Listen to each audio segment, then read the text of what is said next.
¿Personaje secundario? ¿Yo? No, no, señor. Porque te voy a agarrar.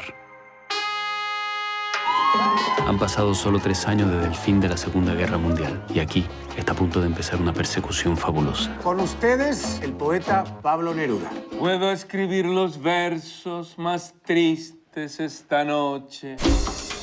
Dicen que Neruda es el comunista más importante del mundo. Soy perseguido en el último sitio del mundo donde yo hubiese querido que eso ocurriera, aquí en Chile. Muy buenas tardes, señor presidente. ¿Conoce usted a Neruda?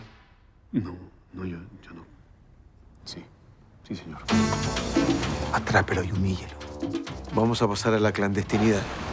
Lo siento mucho, pero no lo puedo dejar salir del país. Te quiero, poeta.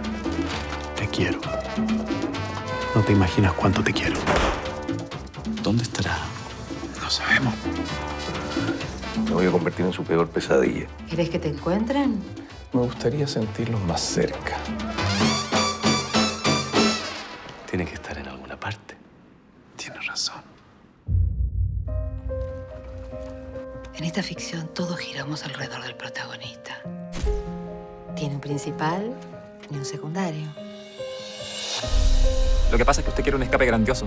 Para eso luchamos, camarada. Lo único que le pido es que sea un poco más humilde. El artista soy yo. El artista aquí soy yo. En las novelas, el policía persigue al asesino hasta el final.